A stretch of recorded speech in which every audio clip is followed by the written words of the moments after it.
enjoyed last night, the opening session as well as the reception. And again, I want to say thank you to Matthias Fleckenstein, to the German Irish Association, to his wife and all the helpers around to make it a beautiful evening. It's a great pleasure for me to introduce the first speaker of our first plenary lecture to you. It's Martín Veiga. He is a senior lecturer in Hispanic Studies at University College Cork and the director of the Irish Centre for Galician Studies. He is the co-editor of Galicia 21st Journal of Contemporary Galician Studies, one of the conveners of the Research Cluster Translation and Creative Practice at the Centre for Advanced Studies in Language and Cultures, UCC, of course. And he's also a member of the research project Posthuman Intersections in Irish and Galician Literatures. His main research areas are contemporary Galician and Irish poetry, literary translation, eco-criticism and travel writing, and mobility narratives in the Iberian context. He has published extensively on the life and work of Galician poet Antón Avilés de Mancos.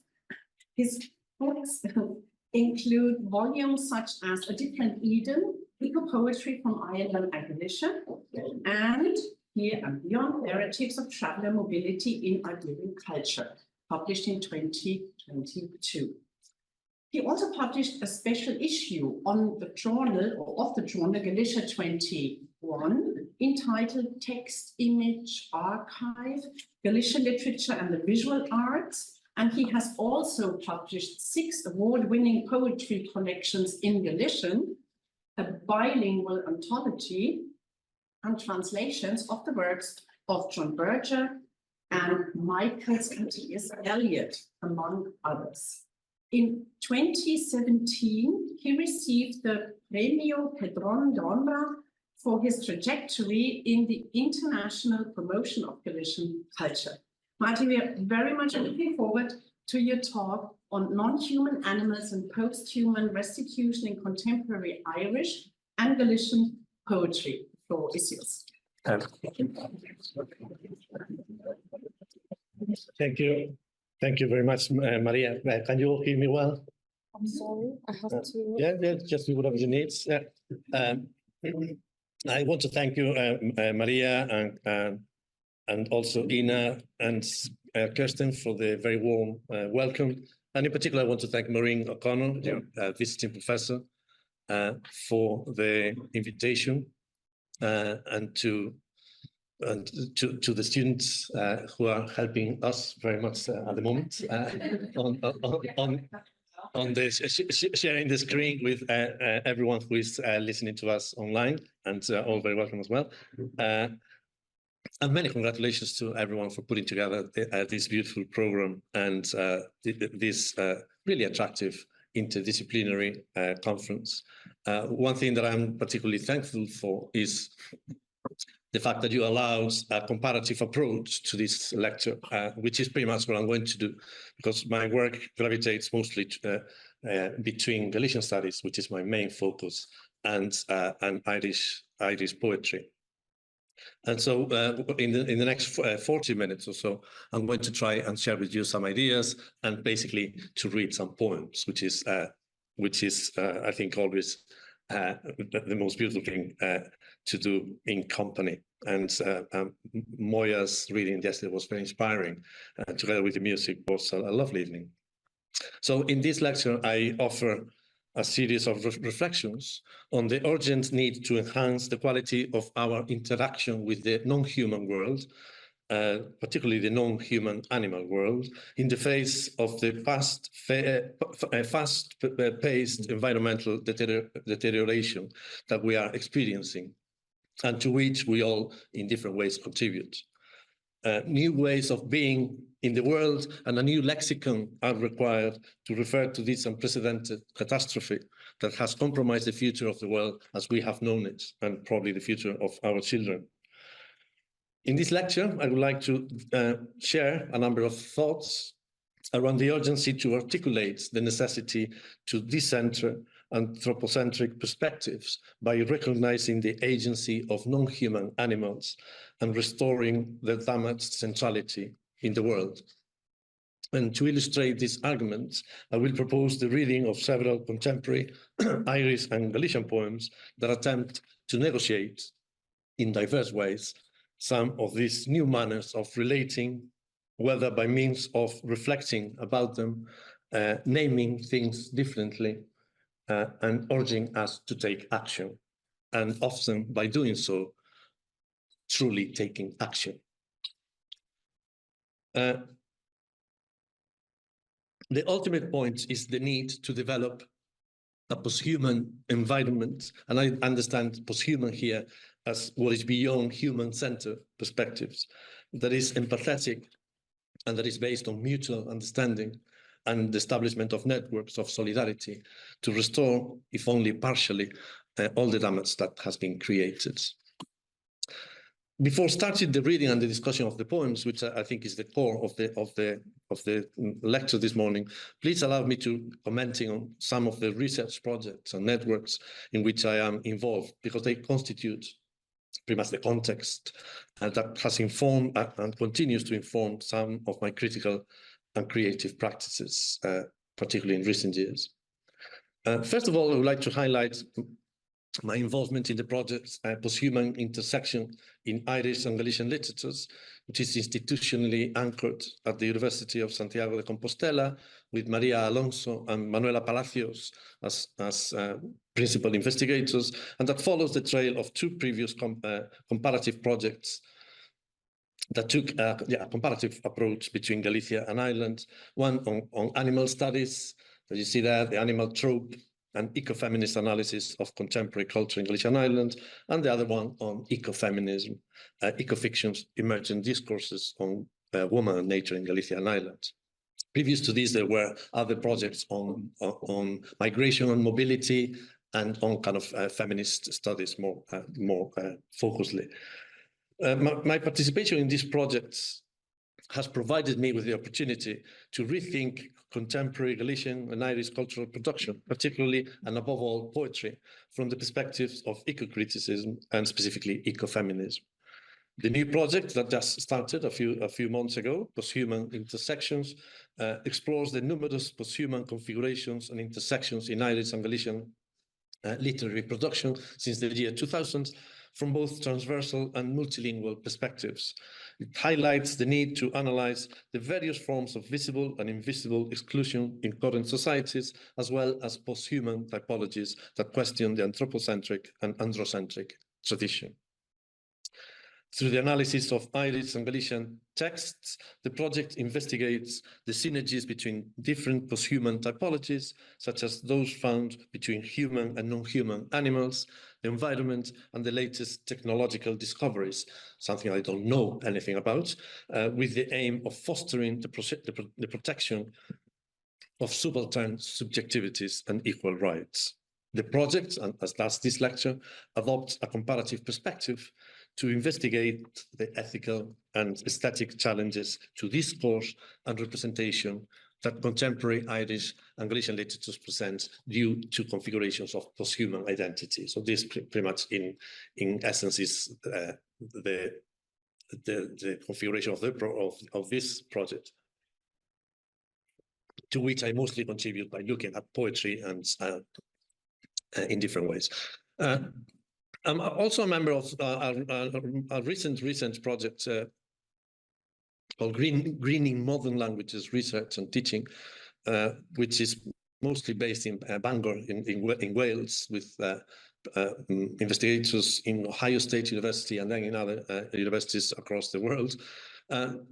And it's basically a collaborative project that aims to think about the role that modern languages as a discipline has to play in times of ecological crisis. I'm going to summarize pretty much the amount of things that we have been doing in the last few months, but basically as practical dimensions of the project, we're in the process of creating a multilingual and multicultural lexicon of environmental terms that are key to different nature cultures in order to learn about how different languages think and talk about the environment, and also how this lexicon might be useful in our efforts to rethink our relationship to the more than human. The second thing that we're doing is developing a pedagogical toolbox with the aim to share pedagogical resources for developing in conjunction with linguistic and cultural diversity in the teaching of modern languages. So this is pretty much in progress. In fact, the website with all this material in progress will be launched on the 1st of March. I think that's next week or 2 weeks time. So it's pretty much working in progress. So these are kind of things that I've been working on. And then there are some networks which have been also very important in kind of creating a context for my work. The first one, which I think is very relevant in this context, is Crosswinds, Irish and Galician Poetry and Translation. It's a research group which is currently based in the Moore Institute in the University of Galway, not for too much longer. It will be based in Cork in just a few weeks. And it's dedicated to exploring the existing interactions and points of contact between poetry and translation in the Galician and Irish fields. I am also one of the conveners of the research cluster Translation and Creative Practice, as Maria highlighted, and the director of the Irish Centre for Galician Studies, with a research emphasis on cultural studies and the conjunction between, or the connections, I suppose, between academic and creative discourses in areas that range from film, music, and drama, and of course poetry and translation, which is the core of my work, really.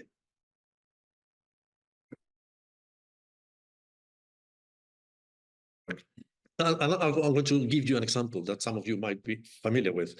And it's an example of this activity in terms of academic and creative work. It's the anthology A Different Eden, Eco-Poetry from Ireland and Galicia, a trilingual in Galician, Irish and English, a trilingual anthology of contemporary Irish and Galician poetry in translation, which I edited together with Lorna Shaughnessy and Keith Payne, who are poets, translators, and also members of that Crosswinds network that I mentioned. So this is an example of how work comes together in different ways, as part of Crosswinds, but also as part of clusters and research projects kind of coming together to generate kind of this kind of work, basically.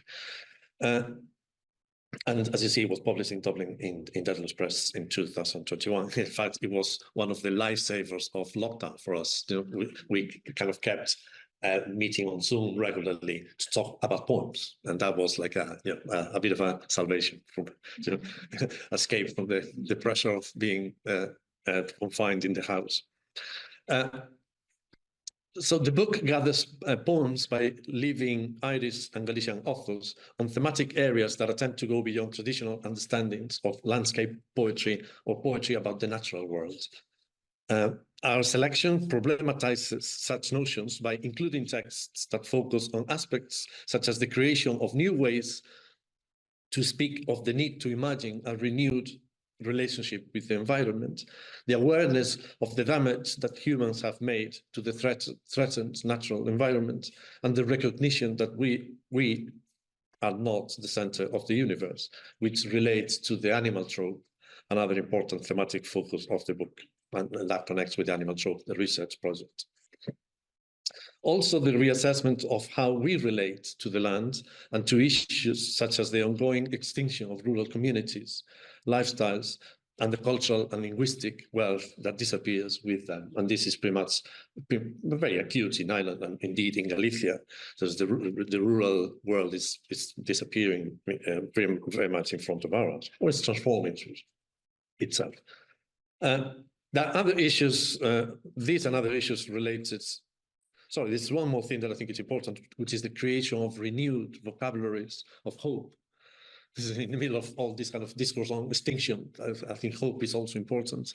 And hope in the form of rewilding, restoration, and creating new spaces for the future, I suppose.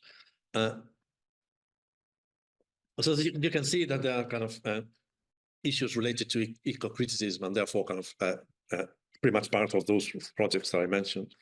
The book also fits into other areas of research, such as the ones that I just mentioned, on poetry, translation, the visual arts, and aims to be an example of, or an illustration, I suppose, of the strategy to integrate both research and creative practice.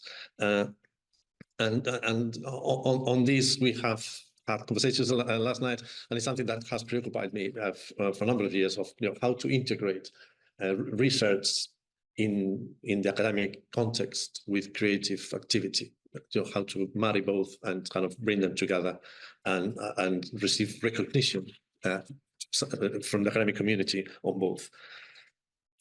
Now, to conclude this section of the lecture before we move to the poems, I would like to just bring up a number of ideas, I suppose, that different Eden articulates around the notions of eco-poetry and translation as principles that have also served as guide for some of the readings of poetry that I will carry out in the second part of the lecture. And these are kind of general thoughts, but I think that actually looking at the program, I see that they will probably be referred to in different papers later today and tomorrow.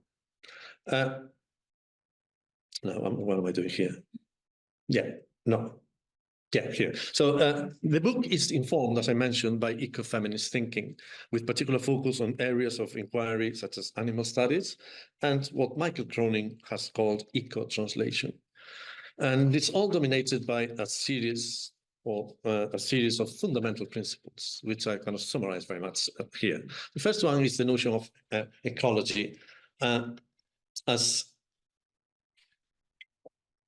I have a very quick definition of ecology, which I think is interesting to bring up here. It's a branch of biology that deals with the relations of organisms to one another and to their physical environments. So this is kind of a very general definition, but I think it helps us to understand the centrality of relations in the very definition of ecology, and how that should impart any thinking around ecological matters. So the notion of connection, I suppose, or connectivity. The second one is the focus of the book, and I think it's a focus in general in our thinking around eco-poetry. And it's the move, I suppose, the shift that goes from focus on the self, focus on the ego, to focus on the eco. And by eco here, we mean our shared legacy. And we're echoing here the title of the book, From Ego to Eco, Mapping Shifts from Anthropomorphism to Ecocentrism. It's a book that was published in 2018. So we kind of borrowed that because we thought that it was exactly what we were trying to do. Next, there was the understanding of the importance of linguistic, I suppose, preserving and cultivating linguistic and cultural biodiversity in opposition to what we may call biomonotony, especially relevant for us in the context of minoritized languages and cultures coexisting with dominant language. And here, in the context of minority or minoritized languages, I include Irish and Galician, of course, and presented in opposition to Spanish and English as kind of the dominant languages. So what the book does is it brings them all together in the same space, with no hierarchy, with no barriers, and allows all the different poems to speak to each other.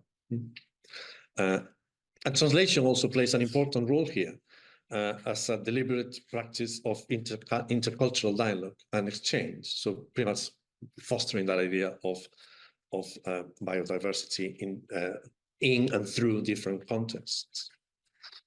Working on this book also taught me that there is also, and we'll have time to elaborate on this very much, but I wanted to mention it, which is an ecology of care, of being closer, of listening more, and of listening better.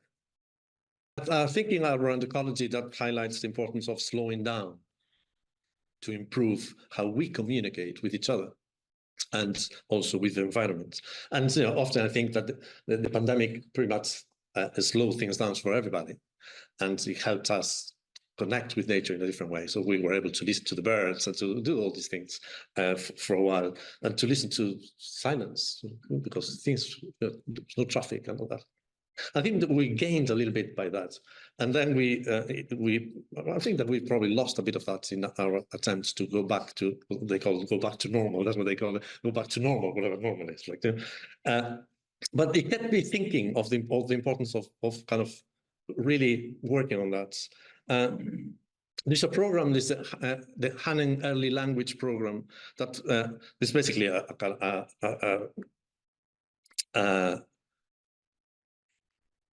program to facilitate children's communication, and it focuses on the children's as the lead. So the child takes the lead, and the child's interest then proceeds at the child's pace. So they pretty much decide the pace of the communication.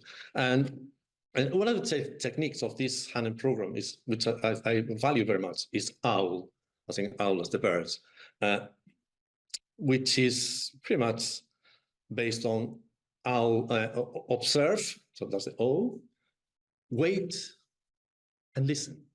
And it really enhances communication. If we observe more, if we wait, we create time, and if we listen more, better.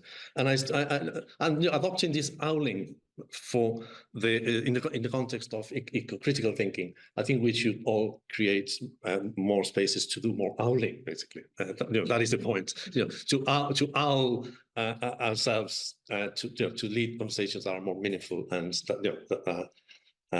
more effective, I suppose. So there are three more notions that I'm kind of working on, and I'm in the process of developing, and in the context of the current research project on posthumanism, I will attempt to develop a little more. I will touch upon them briefly here today. One is the importance of empathy. The second is the importance of interspecies solidarity. And finally, restitution and restoration with regards to our relationship with the environment. So as I say, I'm planning to keep thinking on these things. Now, move now to the second part of the lecture. Most of the Irish and Galician poems that I will discuss now share this ecofeminist approach and display some of the values that I have been mentioning up to now. I have chosen texts that are all, or most of them, quite recent, which I think they are emblematic to illustrate these aspects that are considered essential when thinking about ecopoetic production. And the reading, the way I will proceed is by reading and discussing Galician and Irish poems in pairs, in twos, according to their affinity with regards to some of these features that I mentioned. Okay. The first pairing brings together recent poem. I don't know if you can read that. I don't know, can we move that?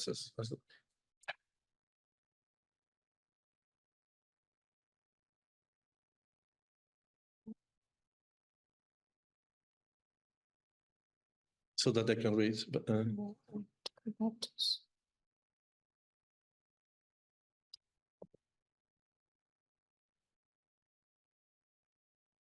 so I will continue. So it brings together recent poems by Galician poets Maria Besteiros and Paula Meehan to look at the way in which both address our bond with non-human animals, in this case birds, and in particular blackbirds. The same. No, I don't think we should. Okay, it's okay. Yeah, we'll manage. Okay, so what it says up there is Maria Besteiros, A Entropia das Minhas Células, and Paula Meehan, The Solace of Artemis. And basically, the title of this little section is The Blackbird's Heartbeat.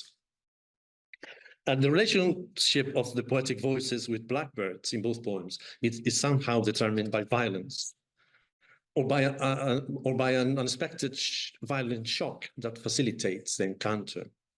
In Besteiros, as we will see now, the blackbird, the chicks falling off the nest, and in Meehan, the blackbird hitting a window pane. This violence is followed in both cases by an attempt to restore some of the damage and by a sense of communion or even an intimacy between the human and the non-human that ends tragically. As in Besteiros' poem, the bird never learns to fly, and in Michan's, the bird's pulse gradually fades out, but entered hers and mingled with her own. So I'm going to read the poems. And I'm going to read the poems in Galician. You have Galician versions there. Oh, excuse me, you have English translations. This one is mine. A entropía das miñas células. Esa primavera os merlos caeran do niño. Sacamos os polos húmidos da boca dos cans. Tremían entre os dedos os eslatexos frágiles. Chamaban pola nai os infelices. Anotei insectos na lista da compra. O merlo comeu, pero nunca aprendeu a voar. In this poem, the speaker performs an act of humanity, but expresses it in a somehow detached, nearly documentary manner, which is characteristic of the collection, that contrasts very clearly with Paula Michan's poem. This collection, what this poem is included is called A Lista da Compra, which is the shopping list. And it's a book about rural isolation. It's a book about loneliness in rural community, and it's a book about a mother who all she has time all the time she has for writing is to write shopping lists. She can't write anymore because she's just so busy, and so it's a reflection of that kind of, you know. It's just a very harsh book. It was really, really, really lovely. I feel like that sometimes. I have time to write shopping lists. The second, sorry. So this is Paula Michan's poem. It's called, as you can see there, A Few Words for Paul Durcan. And it's included in her very latest collection, The Solus of Artemis, that was published only last year. At a workshop once, in the heart of the city, north face of Montjoy Square, a blackbird hit the window pane and dropped like a stone. I took it in my cupped hands and felt its heart pulse out its fate. I felt that pulse, it entered me and mingled with my own. I went back inside to my startled class to set the students to the task, to slit the songbird's throat, to see what made it sing. This poem establishes a connection between the fate of the bird and the act of writing, as the title is dedicated to Paul Durcan, and also the setting of the poem, which is a writing workshop, very clearly indicates. And the link between the non-human animal and poetry is ultimately confirmed in the closing lines, which directly link the mystery of what motivates the blackbird's song with the act of writing.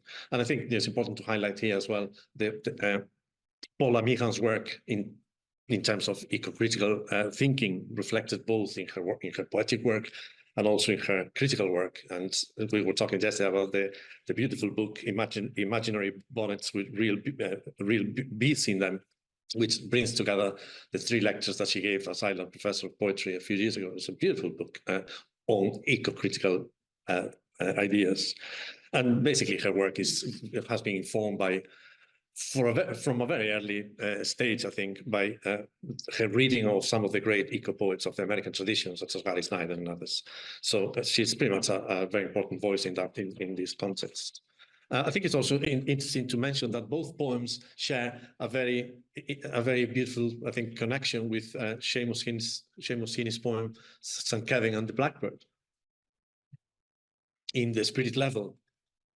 1996, in which the saint also establishes a close bond with the bird. And with other poems, it's actually it'll be a fascinating paper to write on blackbirds in Irish poetry, starting from the early Irish poem known in English as The Blackbird of Belfast Lough, to Heaney's The Blackbird of Glanmore, to Joe O'Connor's Blackbird in Dunleary. And so the Blackbird of Dunleary, he just read it recently in the private funeral to his sister. So it's a poem that is, I think, very important for the family there, I suppose. Now, the next pairing are also linked. No, do I have the thing? Yeah. Again, you can't read that, but I'll tell you what it says. It says, choose Pato and Moya canon towards an ecology of care, birds, bones, and music. That's the title of the section.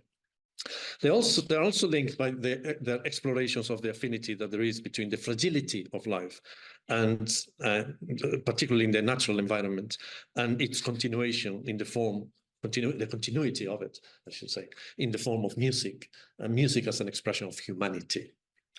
So I'm going to read the first poem by Chus Pato. It's one of our contemporary Galician poets. It's called Águia, from the Eagle, and this is translated by Keith Payne. Keith Payne is one of the most active translators of poetry in English into Galician. So he's really important interlocutor here. Da águia, dunha das suas ás, o oso para a frauta do pastor. O pico enterrado na carne devora, ningunha intersección para o asombro, boca celada polos 5 dedos, dunha das ás, un oso para a música. So Chus Pato's poem is a reflection on the ties between the natural world and music as an artistic expression. The flute made of bone from the eagle's wing allowed for the continuity of song as a manifestation of hope. A sense of hope which is also present, I think, and Moya will be able to correct me if I'm wrong, in the ending of Moya Canon's poem, Skriup, which she published in 1997. Start again from nothing and scrape, since scraping is now part of us. The sheep's track, the plow's track are marked into the page. The pen's scrape cuts a path on the hill. But today I brought back 3 bones of a bird, eaten before it was hatched and spat or shot out with its broken shell to weather on the north cliffs of Hoy. This is an edge where the pen runs down. The small bleached bones of a fulmar or gannet have nothing to tell. They have known neither hunger nor flight, and have no understanding of the darkness which came down and killed. Tracks run to an end. Sheep get lost in the wet heather. There are things which can neither be written, nor spoken, nor read. Thin-winged bones which cannot be mended. Too fragile for scraping, the bones hold in their emptiness the genesis of the first blown notes.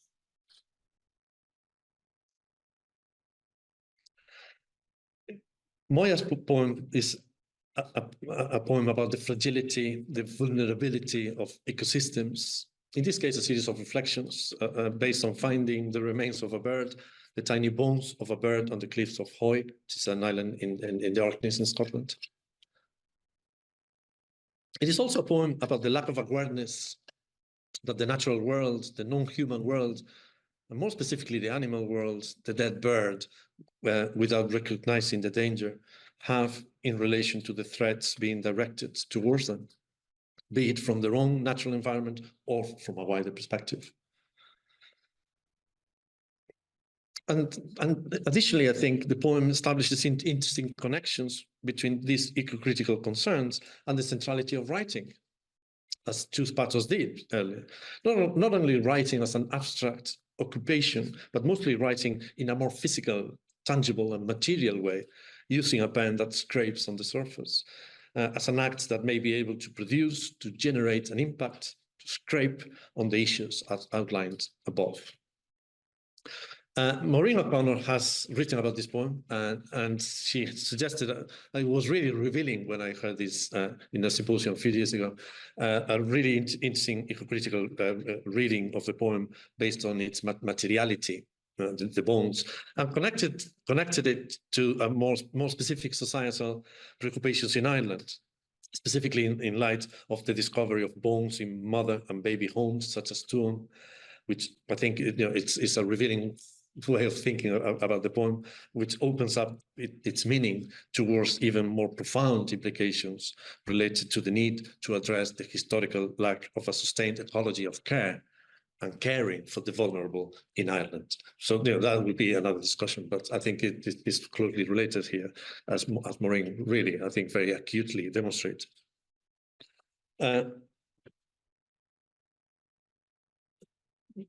Move on to the third pairing of texts. This is Olga Noble and Sean Hewitt, and the title is Learning New Vocabularies. And again, these are recent collections. Olga Noble and Sean Hewitt's poems suggest the importance of generating new vocabularies to name the crisis and our relationship with the non-human animal world. In Olga Noble's poem, which I consider to be one of the key texts in her production, language, nature, and culture form an identity triangle, which is inevitably constructed through a constant interaction with the past, singularly embodied in the figures of the mother and other female ancestors, and built upon the echoes of a wide and diverse cultural tradition that the poetic voice evokes throughout the poem as it attempts to establish itself and looks for the materialization of its very own existence. From the very beginning of the poem, and I won't have, the poem is very long, so I won't read the whole thing. But from the very beginning, animals, animality, animals discourse, or what I can't remember the critic has called the rhetoric of animality, which I think is a very interesting concept, are essential to achieve an understanding of the efforts that the poet has to endure to acquire her own voice. Now, Greg Garrett famously defined ecocriticism as an activity that closely relates to the interactive alliances that are established between nature and culture. This is the definition. Ecocriticism is essentially about the demarcation between nature and culture, its construction and reconstruction. If we agree with this statement, then Noble's poem seems to articulate the very principles of the discipline throughout the constant construction and reconstruction of voice and identity that it performs. The poem is presented in the form of a letter that the poetic voice addresses to her mother, and the title being the date in which the letter is written, the 29th of January 2002. Although not at all systematically, it resorts to some of the formal attributes of the epistolary genre, and therefore it kind of exhibits a certain conversational quality as the poetic voice addresses her mother with the striking opening lines. Let's say, querida mamá, estou aprendendo a ladrar. So I'm learning to bark. Querida mamá, estou aprendendo a ladrar. In ce son en enfer, repite comigo, in ce son en enfer, 30 xeracións de meu analfabetas, eu estou aprendendo a ladrar. Marcar nunca territorio coa epiglote, como un cadelo, como un can de palleiro, escadalearme ata volver en min, en can, entón pronuncio Walt Whitman, mamá. This declaration of the poetic voice, it's a very powerful stuff. This is when you hear Olga Noble reading, it's really transforming, it's moving. Okay? The poetic voice that's learning to bark constitutes the central motif of the poem, and as such, it punctuates the whole text, adopting different formulations. Learning to bark represents for the poetic voice the immersion in the complex process of learning a new language, the language of poetry and the arts, the language of culture, against the rural backdrop of 30 previous illiterate generations. Thus, the text may be read as a metapoetic statement of a voice that is experiencing the process of becoming, an evolution that is illustrated by a series of images that show the complexities associated to the development of this poetic language acquisition that goes from the initial marking of the territory, like dogs do, to the imitation of sounds, to the mastery of guttural utterings, and that culminates in the closing stanza. It pretty much brings this learning process to an end, with the poetic voice finally barking. And this is the closing of the poem. Tendo a ladrar, alguén me ve abríndome a queixada ata que acendo e digo, xa ladro, como o can, non, como a Camille Claudel, como a Camille Claudel, como a Camille Claudel, como a Camille, mamá, no mármore, como a Camille, como a Walt Whitman, Walter Benjamin, vou, mamá, vou deica ti, vou, eu vou, outa, ou. I love this poem, I really do. It moves me every time. Sorry. From this kind of uplifting, excessive voice, we go to a very restrained one that I really admire as well, which is another poem to illustrate the need to find new languages through which to conceive and conduct our relationship with the environment. And this is Sean Hewitt's beautiful oak glossary in his collection, Tongues of Fire. He just has a new collection, actually. I just saw it out just a few days ago, I think. In the language of the oak, sky is made by shivering the leaves to produce a hushing sound. In winter, of course, the sky is silent. God is felt in the phlegm and xylem as a deep echo of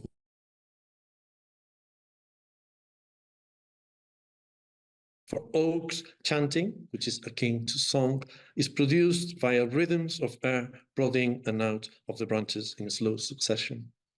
On still days, song is not possible. The familiar words such as child, man, woman are unknown, having fallen quiet from disuse. In oak, essential nouns include soil, water, and time. These are produced from their elements. Water is a high and gentle noise of clearest quality, which results from branches dripping. For soil or earth, a fastening of the roots can be felt as a low tension underfoot. Time, on the other hand, is more visual than oral, I should say, and is distinguished into its linear and circular conceptions. As is well known, circular time in oak is communicated most vividly as the site of a knot or where the core has been exposed. The linear variety is felt only on occasion. For this, sap is produced and is made run from the body. Now, I'm aware of time. There are a couple of more poems that I would like to read, but I don't know if I have time to do it. This poem adopts a descriptive, nearly kind of scientific discourse to refer to a language in which words such as man and woman are rare, which speaks to the practice of decentering anthropocentric and recognizing anthropocentric views and recognizing the agency, in this case of plants, I suppose, and what John Ryan has called the botanical imagination. This is a lovely book in which he examines plants considered as beings with their own perspectives, voices, and modes of dialogue.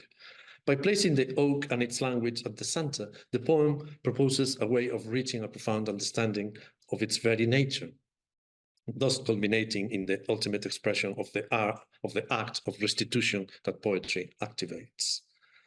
And now I move to that idea of restitution. So these are two poets, Emilio Araujo and Grace Wells. The title will be Solidarity and Restitution, that have demonstrated their commitment to eco-poetics throughout their careers in different ways. Wells defines herself as an and this is literal, eco-poet navigating the griefs of environmental collapse.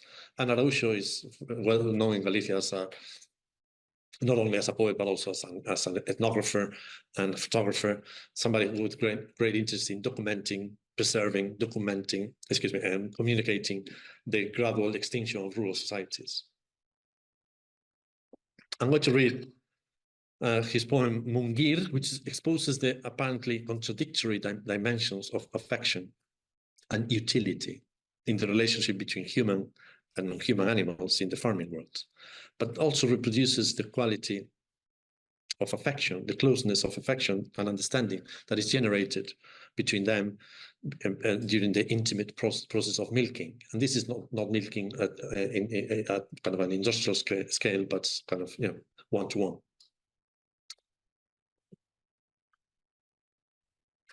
Quieta, morenina, quieta, quietiña, bonita, quietiña, quietiña, quietiña, cómete as moscas, animal. Quietiña, bonita, quietiña, quietiña, mujer, quietiña, quietiña, morenina, quietiña, quietiña, morena, quietiña, quieta, pon a patiña, quietiña, que te comen as moscas, animal.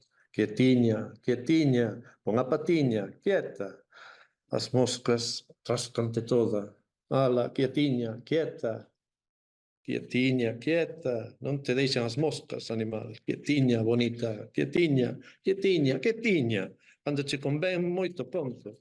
E cando non, quietiña, quietiña, morena, quietiña co rabo, tola. Quietiña, quieta, que me das co rabo, tola. É unha bruta, xa sei que te comen as moscas, animal. Quieta, quietiña, quieta, quietiña, quietiña. When Keith Payne translated this poem, he needed to find a vernacular. And I was thinking about this yesterday when Moya was talking about the cats and putting it in the vernacular. This is the vernacular of cow milking. So he struggled with this. I think it's a brilliant poem of eco-critical communication. Grace Wells' poem Lattice, and that's the one I want to read next, proposes a rewilding of the immediate environment to facilitate the return of all creatures and habitats to the places from where they were evicted. And I'm nearly finished now. The poem suggests an analogy between instances of social inequality and exclusion in Irish society and similar occurrences in the natural world. So the poem goes from being about rewilding in the natural sense to being very clearly political. This is it. It's Lattice, and it's including her collection, her latest collection at the Church of the Love of the World in 2022. Come, I said to the creatures, nest, dray, burrow, warren, set. Come, briar, weave a covert for fox. Come, willow, knit an earth for the badger. Grass, grow tall enough for hare's form, safe enough for the leverets in spring. Come, I said to the creatures, return. While I live, you will be safe on this half-acre. Who have we been with our evictions? Poor landlords, drunk squanderers. We have gambled our fortune. Borrow neighboring bolt hole, beside Brithon, beneath Lair, frog spawn to pool, salmon gilt to the stream, eel to the river, hawk to the hill. Come home, I called to the species. Let us build a lattice of shelters close on one another. Let us restore the matrix of home. The final line reveals that this is poetry of restoration, poetry of restitution, based on respect and interspecies solidarity. As I said earlier, I want to continue exploring these ideas in the near future. So this is just a kind of an initial attempt of kind of putting together ideas around this. So I want to conclude just kind of saying that if posthumanism attempts to reimagine the human, to formulate new ways of understanding the human subject in relation to the natural world by decentering the consideration of humans above other life forms, I argue that this must be done on the basis of solidarity, reconciliation, and empathetic renewal. As the poems discussed today illustrate, and I don't know if they demonstrate, only a natural environment in which relationships are based on honesty, respect, and a new sense of personal and collective responsibility will save the world and probably ourselves from extinction. Approaching our interaction with our surroundings on these terms has the potential to be reinvigorating and hopefully revolutionary, but not revolution imagined on a grand scale, And I'm thinking in particular about a concept of revolution that I want to just finish with. As Moyna Sullivan states in relation to a poem by Pierce Hutchinson called Manifesto, and these are her words, revolutionary here gestures back towards a quiet and humble validation of basic human kindness and love. And we're referring to this very brief poem by Pierce Hutchinson that says, universal courtesy. Now that would be revolutionary. So thank you very much. Thank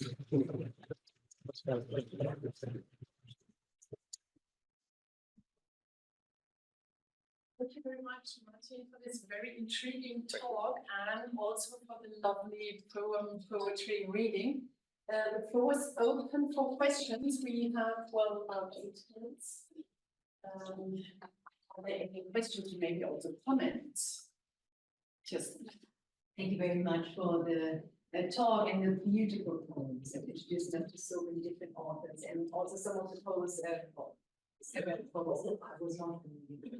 And I'm wondering, it's also my first experience or my first time hearing about comparative approaches with Irish and Galician literature and not actually literature, as you probably already imagined. So my question is, I'm wondering, what are kind of the larger, because you studied it so much, the different projects that you have, what are larger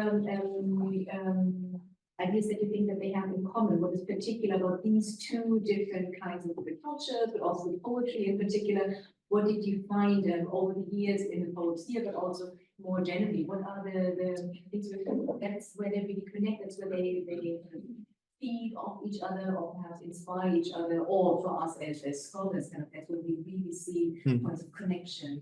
Some general insight that you could share. Thank you for the question. I mean, there are many connections, and we have established and kind of really created a space for conversations that kind of have, in many ways, a nerve.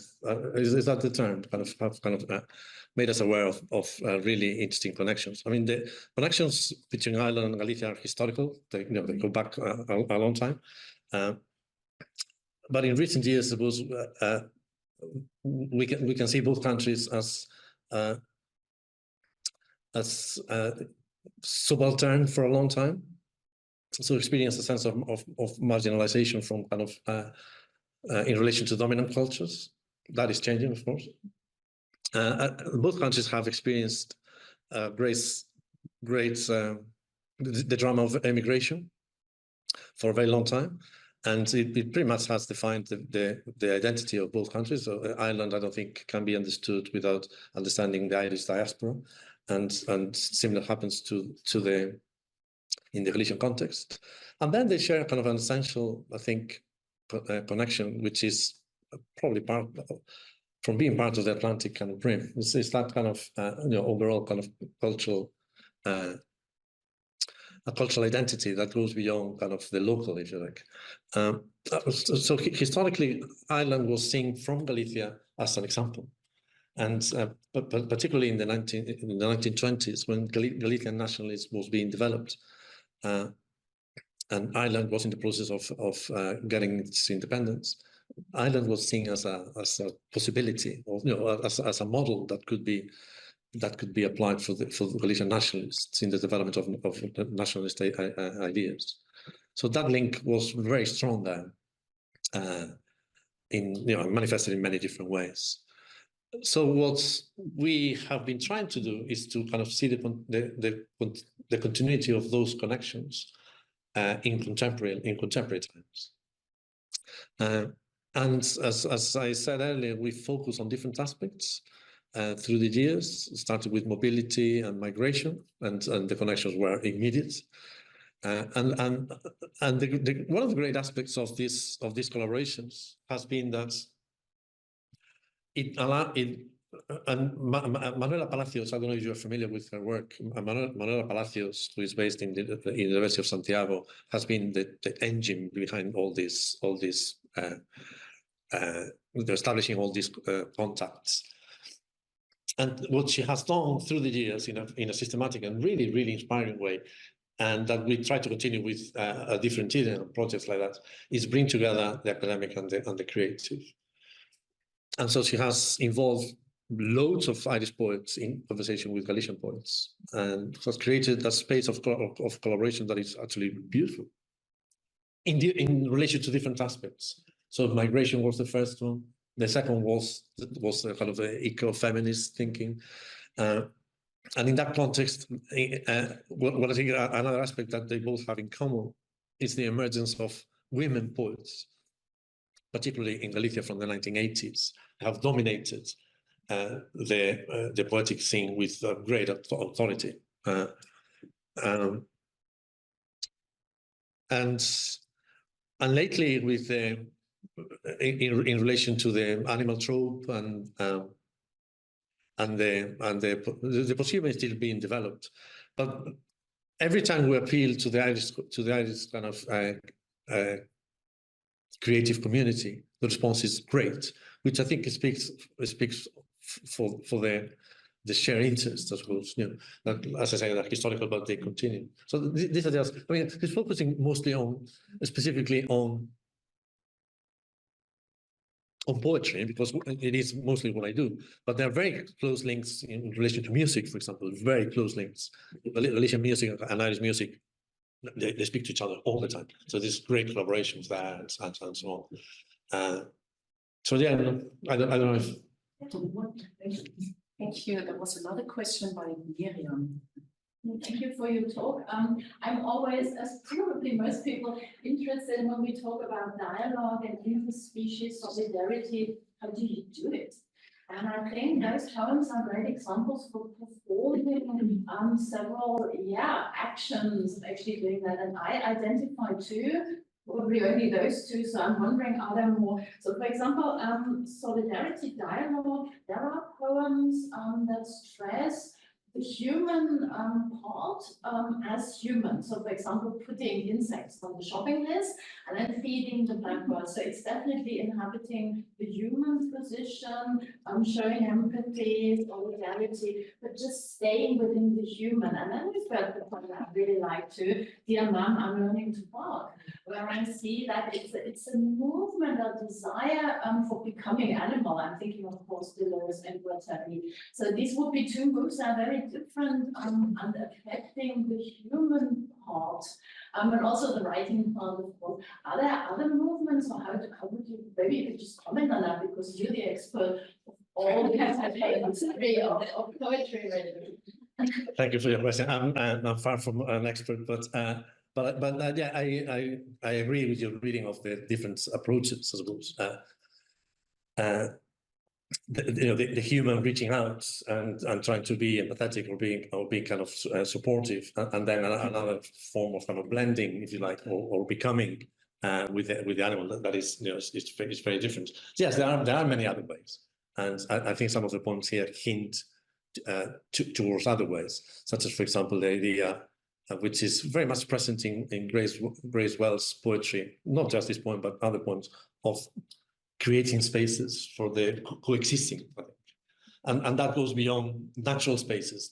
I'm talking also about kind of mental spaces, if you like, or spaces of the collective, where we can, so to speak, be together, if you like.